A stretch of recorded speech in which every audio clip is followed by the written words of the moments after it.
Moldavskiy from MeetAdvisors.com here. I'm joined with Mike Cavanaugh and Elliot Richardson, co-founders of the SBAC. How are you guys today? Doing great. Thank you. Doing well. Thanks for having us, Vlad. It's Friday. It's sunny outside. It's getting a little warmer, but it's not quite there, and we're very excited to have you. Right off the bat, I'd like to ask, what is the SBAC? The SBAC is a Small Business Advocacy Council. So we started the SBAC about 4 years ago to give small business owners a voice, to form a community where business owners and professionals could help one another and just laser focus on helping the small business community. Maybe one of you guys help me, answer this question. Why did you start the SBC? I mean, Chicago has such a big community of entrepreneurs, and everyone's so tight-knit. Why were you guys the front runners, and what made you come to this realization that it's time to have some sort of group that advocates small businesses and that promotes small businesses across Chicago? I'll take a stab at it. And I think the reasons are similar. I mean, Elliot and I both own small businesses. My reason and rationale, I committed to staying in Illinois. I'm originally from Wisconsin. My wife is from Illinois. Elliot's from Illinois. And the circumstances with Illinois' political landscape for small business, if committing to staying in Illinois, making the best of it, there was no voice for small business. And, Elliot ran for Congress before the SBAC started, and that's really where the momentum built for the SBAC. And I'll let him speak more to that, but it kind of started on the campaign trail. Elliot reached a lot of small businesses, and then after the primary election, the next day, that's when the SBAC really started. Elliot began to reach out to everybody that supported him on the campaign trail, and the SBAC was born out of that void of the no voice for small business. So what are some of the things, I'm very familiar with the SBAC, of course. What are some of the things that you guys do to, help small businesses around Chicago? Well, we do all sorts of things. So, we really have a very robust agenda. First and foremost, we are a non-partisan advocacy group that's laser focused. And you'll hear me say laser focused a lot on helping the small business community. We draft legislation that is strictly for small business owners to make the economic environment in Illinois better. So whether that's lowering the highest LLC fees in the nation, bringing a health insurance cooperative owned by small businesses and operated by our advocates to this state, so perhaps we can stabilize ever-escalating health insurance rates for business owners, co-branding a credit card that provides all the consumer protections that small business owners deserve but have not been given in a credit card before. We're always looking for ways to make the environment better for small businesses. On top of that, we want to form a community. So we have office sharing programs where anybody can use offices in the SBAC at no charge to lower the cost of doing business. We have strategic partnerships aimed at lowering the cost for our members.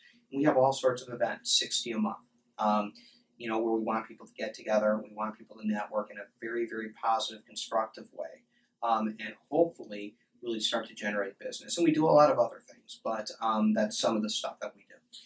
Every single organization and every single business has their highs and lows. What have been some of the challenges and some of the, quite frankly, the lows while growing this organization? And maybe touch after that on some milestones and some big accomplishments that you've had. I'll start with, probably the biggest blow to the SBAC was when member number 2 signed up. That was Mike Cavanaugh. I was like, I wonder who it is. The startup. It almost ended right there. Yeah. Fighting in Springfield is difficult. We want to do a lot of things for the small business community. And as an outside group that's really trying to drive the ball at the center of the field, it can get frustrating. You go to Springfield, and we're talking about Springfield because we're really looking to impact the Illinois environment right now. And you can get discouraged because, a lot of things just make very little sense. And things that we think should be easy and should pass because it's good for the business community. It should be supported by both Democrats and Republicans. Run into roadblocks that seem to have little basis in reality. So I think that that's probably the toughest things that our members suffer through. But it really just re-energizes most of the people on our policy committee. Mm-hmm. It gets us going, and it just makes us drive harder up the field the next day.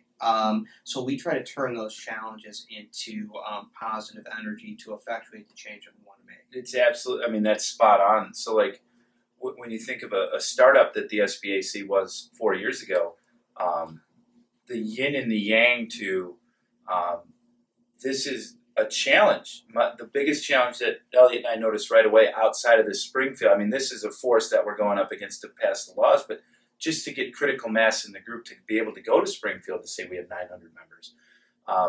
The difference between a for-profit and non-profit organization and how we've had to take, you know, Elliot owns a law firm, I own a financial advisory firm. If I go to one of my employees and say, hey, can you do this? If they say no, I say, well, there's the door. We'll find somebody that will.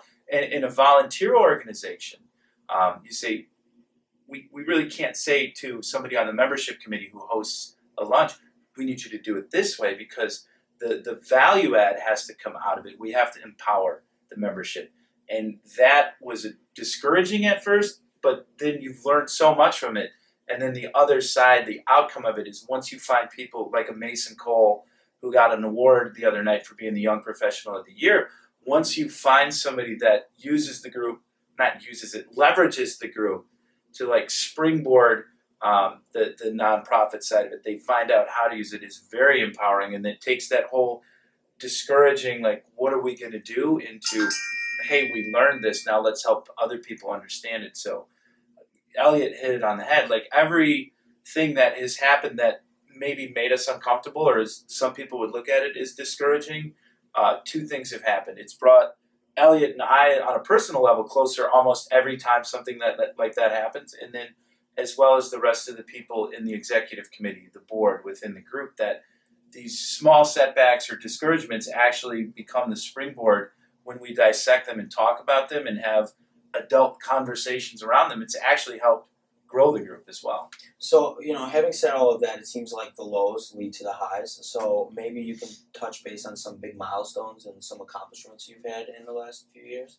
You know, I think forming a coalition of 40,000 business owners, approximately 40,000 business owners, to push for lower LLC fees, and empowering different business groups and different chambers of commerce, and really forming a united front with these different organizations, from the Batavia Chamber of Commerce to the GOA to the Lake County Chamber of Commerce. We're finding common ground, and that's really, really exciting. I'm probably passing a bill that allows for a health insurance cooperative. I mean, we really took on the insurance companies on that, and we figured out that if you bring people together through critical mass and you have a good message, you can bring Democrats and Republicans together, and you can win. As a small business owner, as a small business community, you can win. And I don't know that any of us really had tasted victory in that regard before. So to me, those are some of our highlights. Mike? Yeah, I mean, it's remarkable when you think about what the highlights are, you know, and you've heard people say it at the different functions that we've had, but I mean, there's so many. The health insurance, the coalition, I mean, those are like, when you see it on a piece of paper and say this has happened in the last 4 years, you're like hard pressed to be like, wow, like every single milestone. Today we got an email that we're actually at 898 members. We're 2 shy of 900. 4 years ago there were 2. You know, we would have doubled the SBAC if we started it today and you guys joined 4 years ago. Like, now we're at just under 900. The governor and Bruce Rauner, running against Pat Quinn, both showed up at our awards dinner, which was 100 people more than the dinner we had last year. There was always sold out. And it sold out prior to. Like, each one of those, like, little things that happen, it's like a giant success. One of the ones that sticks out in my mind is we used to have to, like, I don't want to use the word pitch, but promote the concept of this is what the SBAC can be and this is how it can help your business. And we had become accustomed to getting no, you know, or I've tried that before. You're never going to be able to build a private health insurance exchanger. There's no bank that would underwrite a credit card for a business association. We've tried that. And a little over a year ago, Elliot and I had lunch, thanks to one of our board members, Terry Keating, put us in touch with MB Financial, and Sue Peterson was at lunch, and she gave a speech at the awards dinner the other night. But they basically agreed to underwrite a credit card, and we were so used to hearing the word no that we were both like, no, you get, and they're like, no, we said yes. And like right after that lunch, Elliot and I went down. It was in the Willis Tower at the Metropolitan Club. We went down to Starbucks and ordered a coffee, sat down, and we just both sat there laughing for like 5 minutes because of what we had accomplished. So that was like one of the, on a personal side, like one of the highlights. Like it makes it worth it, and it makes you want to do more. What's next for the SBAC? What we're really trying to do is now we've got this buffet of offerings. Nothing Mike has anything to do with. He likes to kid around.